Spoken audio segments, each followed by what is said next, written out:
Ecuatorianos. Incontables cartas he enviado a Carondelet y ninguna como esta les ha causado tanto escozor y nerviosismo.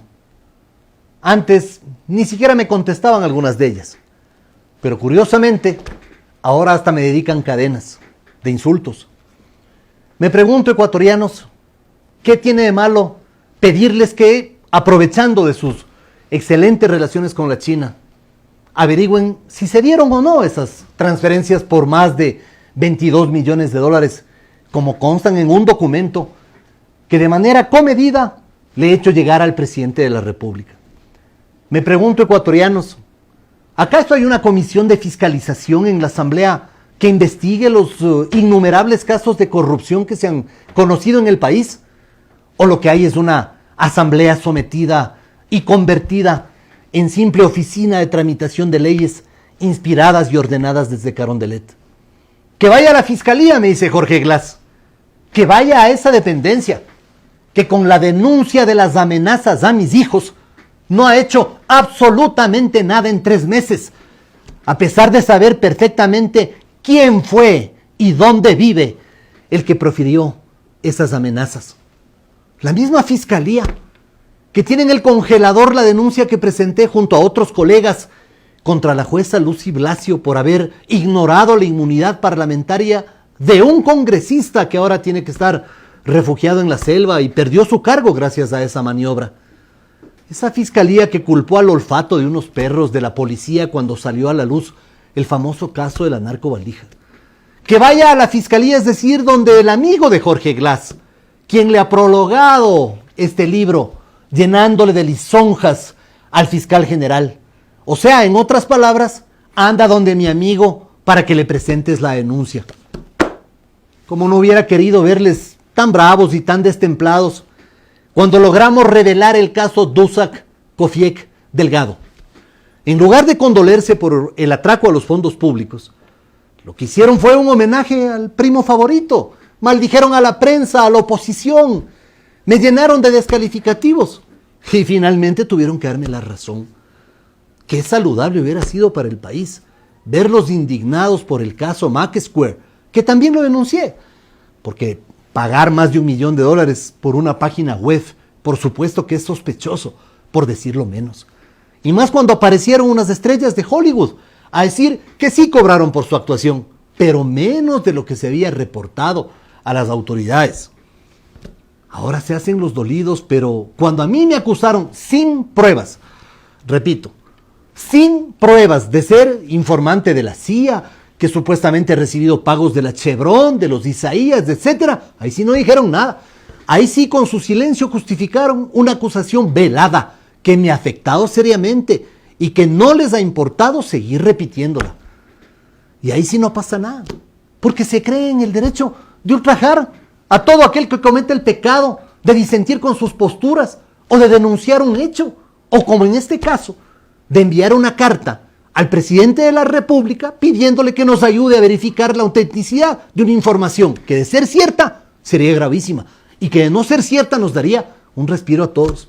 Se cree en el derecho de interpretar todo como un ultraje, pero no hacen absolutamente nada para que la transparencia tan decantada en el discurso oficial sea más que una simple expresión, como lo desean todos los ecuatorianos.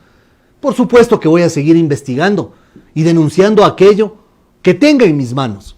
Probablemente tenga que ir hasta la propia embajada china a que me den información. De hecho, envié a la Contraloría y en tiempo récord, en apenas 24 horas, me han respondido y me han dicho que no se puede hacer nada. Sé que correré idéntica suerte en otras entidades públicas, pero eso no significa que no vaya a perseverar en el cumplimiento de mi deber de fiscalización para el cual fui elegido. ¿Pero qué es lo que se pretende? ¿Acaso atemorizar al legislador que fiscaliza, que indaga, que solicita información, que pide ayuda en un país donde la impunidad campea? Un presidente debería estar agradecido de una oposición que le ayude a sanear su entorno de gente indeseable y que contribuya para que no se produzcan irregularidades en el manejo de la cosa pública. Agradecido de que hayan voluntades capaces de aunar esfuerzos por encima de las diferencias políticas para luchar contra este mal abominable de la humanidad, que es la corrupción. Eso es lo que yo aspiro para la sociedad ecuatoriana. Que no se estigmatice ningún esfuerzo por encontrar medidas eficaces de todos los estamentos para luchar contra la corrupción. Dice Jorge Glass que tiene familia. Pero él no se acordó de la mía cuando fui alevosamente atacado mediante 3 cadenas nacionales que se repetían una y otra vez e innumerables insultos de todo nivel y calibre que hasta ahora perduran. O sea que solo el vicepresidente tiene familia y los demás. ¿Y los que no comulgamos con sus ideas no tenemos familia? ¿O tenemos que renegar de ella? ¿O no merecemos ningún respeto? Mire, Jorge Glass, quiero que sepa que no le tengo ningún miedo. Ustedes han hecho lo que les ha venido en gana. Han pensado que el poder es un cheque en blanco para hacer lo que se les ha ocurrido. Y no han escatimado insultos, ofensas, calumnias, porque se creen prevalidos del derecho de menoscabar la dignidad y la honra de todo aquel que ose en no comulgar con sus posturas. El país tiene miedo, un miedo que es evidente en los tejidos sociales. Pero ese mismo país tiene que despertar. Y sé que muchos no pueden hablar porque tienen pánico de ser perseguidos o de perder sus empleos. Pero llegó la hora de decirles de frente, basta, basta ya. Y aquí interpreto el sentir de mucha gente, seguramente de millones de ecuatorianos que no pueden decir lo que yo estoy diciendo ahora. Sé perfectamente lo que se me viene. Sé que seré perseguido de manera inmisericordia, pero sé también que debemos dar un paso adelante y decirles que no les tenemos miedo, que vamos a enfrentar la adversidad sin recursos, sin carpas llenas de aplaudidores, sin asalariados diciendo barbaridades en las redes sociales, pero con un enorme sentido de la dignidad humana y con la clara convicción de defender el derecho a disentir, a discrepar, a conservar la honra, a disputar espacios en buena lid, a expresar desacuerdos, a exigir que los corruptos sean procesados, a ordenar a nuestros mandantes que cumplan con sus obligaciones y que den explicaciones de sus actos, por supuesto. Sé que buscarán enjuiciarme, como ya me han amenazado, para que vaya a dar en manos de aquellos jueces chimbos a quienes los denuncié por haber llegado a sus cargos con puntos regalados, hecho que fue irrebatible y que no lo han desmentido.